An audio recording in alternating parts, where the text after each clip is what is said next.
What's up, everybody? Welcome into Tom Curran's Patriots Talk Podcast. It's day 3 of 2024 training camp. We got sad and mad Davon Godchaux, a downfield hookup for Jalen Polk, a new deal for Jabril Peppers, and plenty to talk about on the quarterback front.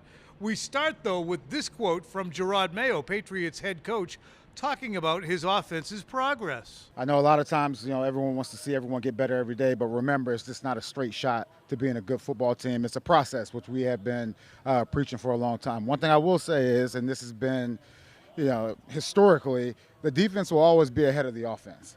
The defense will always be ahead of the offense. Now, the offense, obviously, they're still gelling together, and we have a lot of guys on defense that already know the scheme. So, it's hard to jump to conclusions. Are these guys going to be good? Are they bad?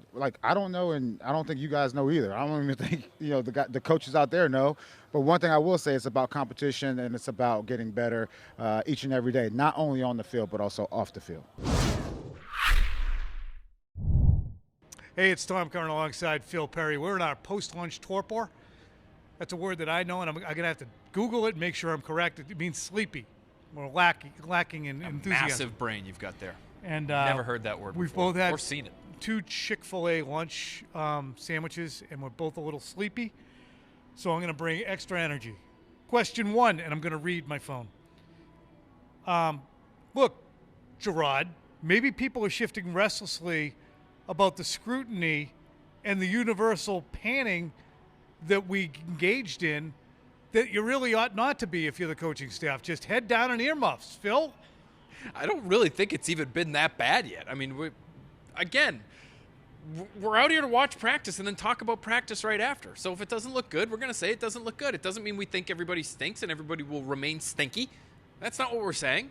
These are snapshot observations that we're trying to give the people because not everybody can come out here on a beautiful day like today and take in a practice the way that we can. Then we use our platforms to tell the people what went on out there. Don't worry about us. It's going to stink. It's going to stink for at least another week. And we're going to keep telling people it stinks. When it doesn't stink, we'll say so. We'll say there's improvement. You're going to hear in this podcast, this very podcast, silver lining seekers, Phil Perry and Tom Curran. There are some bleak linings. There are clouds up there. But we're going to seek some silver linings. One of them being the fact that Drake Maye, the guy to whom you have tethered your hopes, finally did have a downfield hookup with second-round pick Jalen Polk after days of trying. Phil, overall, how was Drake Maye's day? I thought it was pretty rough. And to get back to comments previously made by the head coach, it's to be expected. For me, for him, it should be for all of us that a rookie quarterback will have a day like the one he had today. The numbers aren't bad. 17 for 23. Is that in 11 on 11 That's or 7 in on 7? both 7 on 7 and 11 on 11 competitive periods. Okay? He had a bad interception where he thought he was going one direction, ended up trying to throw to his running back as an outlet, ends up getting picked off by Matthew Judon. He also had a fumbled snap, Tom. There was a rollout throw that was ugly. There was a missed throw. No one could even tell watching the practice. Even the receivers themselves couldn't tell who the pass was intended for. Was it Jalen Polk? Was it Javon Baker? They sort of shrugged their shoulders as the thing came in. It was an ugly day, I would say. But I liked his resilience that he showed, and I think that's worth noting because while a day like that is expected for a rookie quarterback, you do want to see how they bounce back. And I thought he bounced back, at least in this brief snippet of today, in a positive fashion. Here's Jacoby Brissett talking about that resilience that Maye showed after the pick thrown to Matthew Judon and how the reaction. Well, stop. I got a torpor.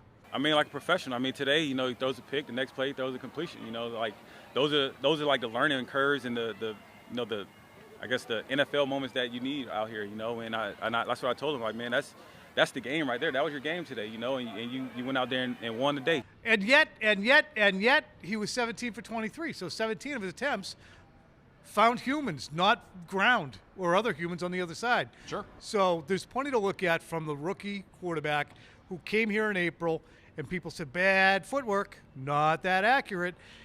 It's interesting to see that when he does have a negative play, he does rebound, and he often rebounds to the short area.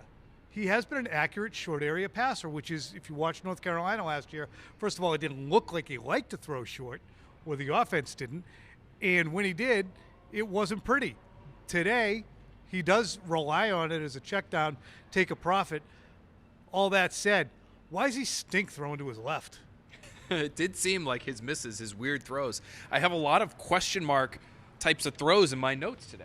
You know, whether it was that throw right in between Baker and Polk, or the rollout throw to Hunter Henry, or the pick.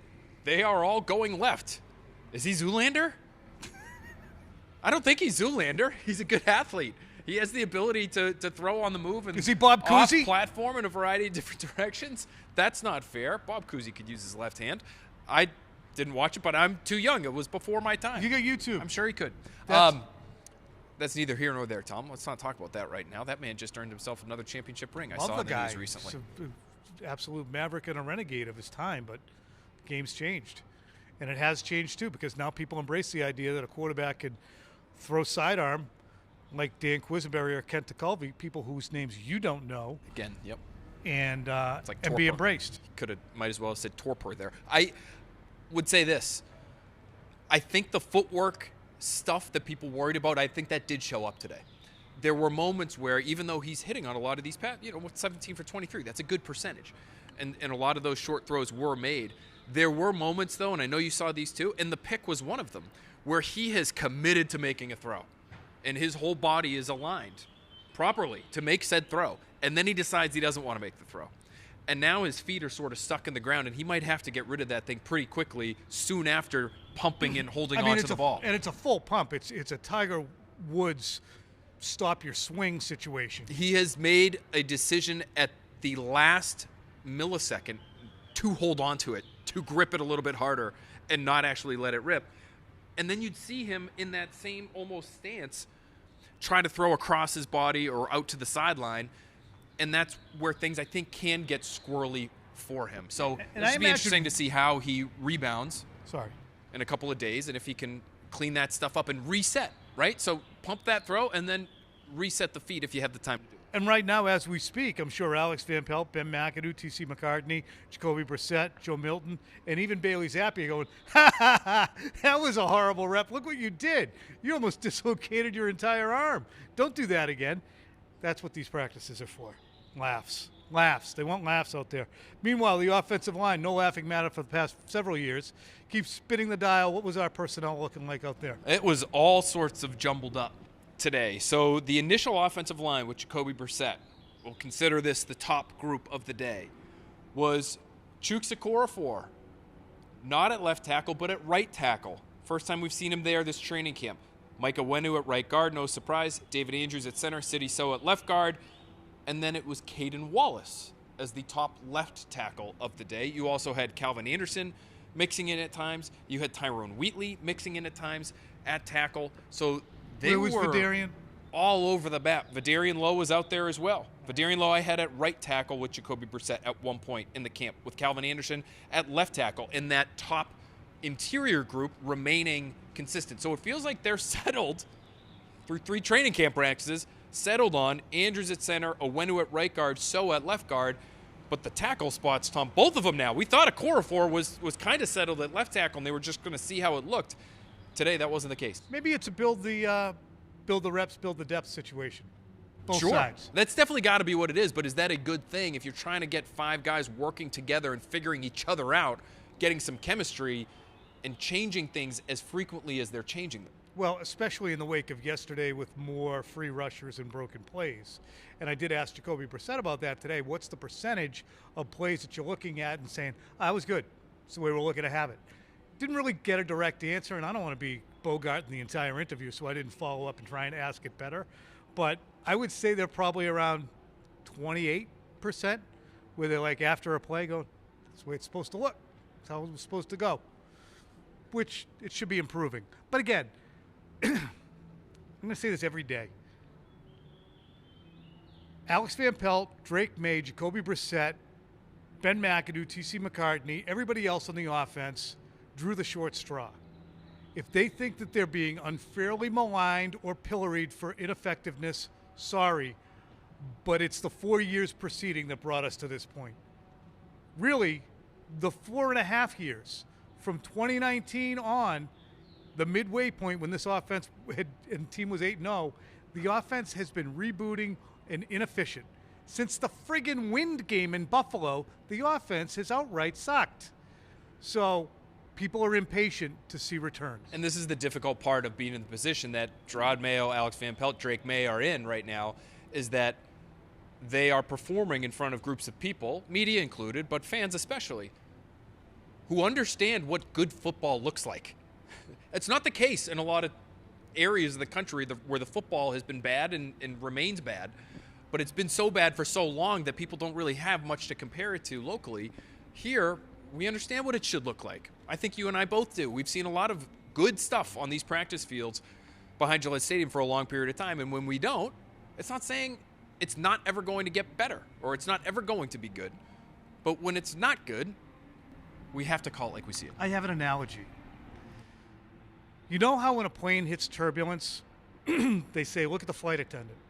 If the flight attendant is calm, you're fine.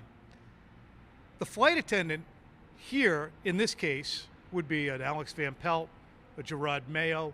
They're the people that we can see. So if this Patriots offense hits turbulence and they're not sweating, then we as passengers need not sweat. If they start to sweat, and we saw sweat pouring down faces in 2022, put your head between your knees and hold on, baby. We did. That's a good year to compare it to, because yeah. It was quarterbacks, it was linemen. People knew it was bad. We're not there yet. So there's your silver lining. That's my favorite analogy of the year. All right. Meanwhile, let's make Lord some. knows you just lay them on us consistently. Yep. Nope. In an overwhelming fashion. So Yep. for that to be the best one, that's saying something. I'm conquering my torpor. Let's do Davon Godchaux. He stepped to the mic today, said he felt disrespected, and basically distilled his 7 or 8 minutes worth of explaining his situation down to, I'm just frustrated I don't have any guaranteed money. We can go all the way into what he wants, but if the Patriots said to him, hey, why don't we guarantee that $8.3 million, I don't think that would take care of it. I'm not sure it would, based on some of the names that he eventually threw out. Good question from our buddy Andrew Callahan, Boston Herald, at the end said, what do you want? And he essentially said, well, look at guy, there are other run players, I believe is what he called them, out there, defensive tackles. He mentioned Dalvin Tomlinson, who is with the Browns now as one of the names. He also mentioned Grover Stewart, both interior players, defensive tackles. They're making in the $13 and $14 million per year range, Tom. Should the Patriots be comfortable giving Davon Godchaux that amount of money? Because as he put it, and he did it multiple times, he said, hey, everybody wants to talk about the pass rush. Everybody wants to talk about third down. You can't get to third down without doing what I do, which is stop the run. I do it pretty consistently. I'm on the field every day. I haven't missed a game the last 3 years. I mean, he was stating his case very clearly to us after practice today. Would you give him that amount of money? They can afford it. They can't afford it. Just seems like a lot for a defensive tackle. It does. I mean, Vince Wilfork had a case to be one. Vince Wilfork was one of the 10 best players in the NFL, in my estimation, when he was going through his contract strife in 2010, 2011, got it resolved, and he still played at a dominant championship level. Davon Godchaux, I'll say it again, mentioned Vince and the importance of Vince. Didn't compare himself to Vince, but said, look, that's my job. I'm not going to compile numbers. But it's a 4-13 football team. And as good as the defense is, this is not a championship-driven football team. He plays 58% of the plays. He's making $9 million on average so far through 3 seasons. You have to bump him up to 14 or 15 to satiate his needs in terms of contract if you want to compare him to Dalvin Tomlinson, for instance, and Brinson Buckner's backup there, James Madison. What's the guy's name? Grover Stewart was the name. Grover Cleveland. Grover Cleveland. I was so confused. What? James Sorry. K. Polk? So, to me, I get it. You want more money. But this is where the rubber meets the road. And to veer away from Davon Godchaux and Matthew Judon's contract dissatisfaction, Jerod Mayo was asked by you, I think, are you having your authority usurped by these guys standing there day after day and saying all the things that ain't going so good for them here on this organization? And Mayo, offered an answer. Some people want to let these guys be themselves, but between those two occasions, between Hunter Henry jumping off sides or whatever went wrong on the play before the pick, Chad Ryland kicking field goals into a mass of fans, not the friends and family area, but into the stands where people are falling all over everybody like it's a friggin' Who concert. Wait, hold on. So he wasn't kicking towards the uprights. No. He was just kicking from the into side, the stands that we're looking at right now he from was our kicking vantage onto point. the hill. I'm like, what is he doing? About 4 or 5 of them. So there's got to be a happy medium between. Seems dangerous. It did. I mean, who wants to go death by Duke football?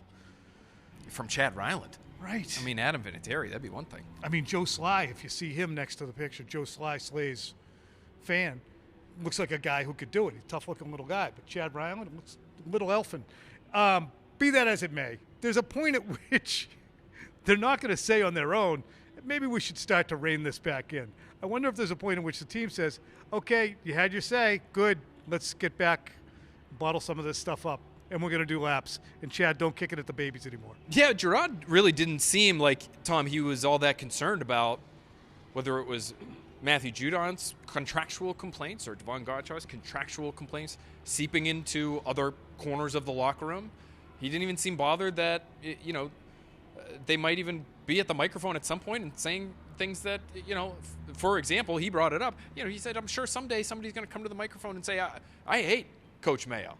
And he sort of shrugged his shoulders at the idea of that happening and projected the notion that he doesn't want to stop these guys from communicating how they feel. They're going to feel a certain kind of way. If they want to say it publicly, that's up to them. He said, as much as we can, we'd like to keep things in-house, but he's also not going to be keeping a lid on players the way that they, quite frankly, have been kept a lid on over the course of the last 20 years here. Again, I'm going to say there's a happy medium. Some of these people are just entering the workforce for the first time, and because they have social media and they're in a public job, it's not like your 23-year-old, working at Fidelity and, the auditing department, and, people are paying attention.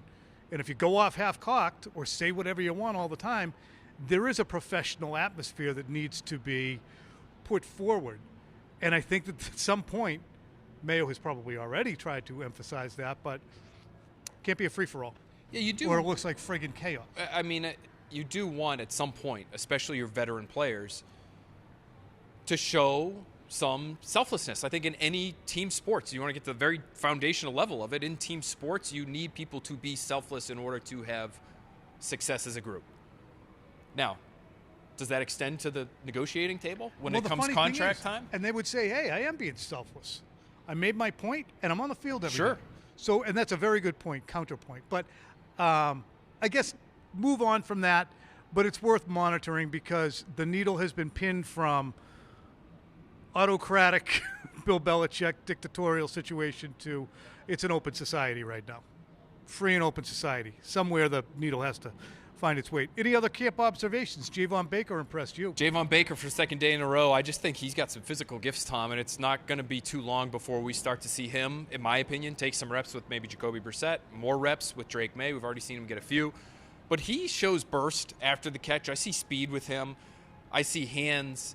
I saw a player today who on a pass floated over the middle by Bailey Zappi, not a lot of velocity on it, jumping, reaching back, plucking it out of the air, coming down with the catch. He caught a pass from Joe Milton, who again had a good day today. Milton did. About a 65-yard pass down the middle of the field, and he makes a sliding catch for a long touchdown. Baker, Milton, Polk, for the young players involved. And May, we've seen plenty of, positive moments from him, even if it was a down day overall. If you had to pick one side or the other, I would say it was a down day overall, but we've seen plenty of positive moments for him. Those are 4 guys right there that over the course of 3 training camp practices have given fans something to watch and say, all right, a little bit of hope, a little bit of something for the future here. KJ Osborne, too. He was the wide receiver to make a little bit of a splash today. It had been Jalen Reagor. Yesterday it was Tyquan Thornton. Today I saw number 2, KJ Osborne, on the receiving end of a number of passes. Nothing sexy, nothing maniacal, nothing, oh my God, who else in the NFL can do that? But enough times where he's catching the football, you say, it's Osborne again. I wonder when he was going to have a day. Yeah, at least he's catching the football. He just had trouble securing it in the spring. Oh, so overrated. And so when he was targeted, he pulled it down. Matthew Judon, good day. Not only did he have the pick, but he also, it looked like, Torpor. He beat Chukwuezekorfor off the right offensive edge for what would have been a sack. So, again, not a great day from the offensive line. They were mixing and matching, trying to find some answers there. I saw some run plays that it's tough. There's no pads. Hard to get pushed. I get it. A couple run plays that would have been swallowed up either at or behind the line of scrimmage as well. No practice on Saturday, so everybody get out there and enjoy the weather, the golf course, whatever else you have planned. We will be back here on Sunday. No pod Sunday. And then we're going to go to the Tuesday-Thursday rotation beginning next week, unless something chaotic happens. First day of pads Monday. Chaos is All right, not we'll do completely out of the realm of possibility. But it's an on-call pod, otherwise Tuesday-Thursday. Because we're doing these takeaways and all this other stuff. And up to my eyeballs right now, folks. And now I have a torpor. Bye. All the content that the people need at home, though. NBC Sports Boston, NBCSportsBoston.com, Training Camp Central, 6 o'clock. Early edition at 6:30. We got a lot going on. It's fun, though. We're having fun. I need a lay down. Torpor.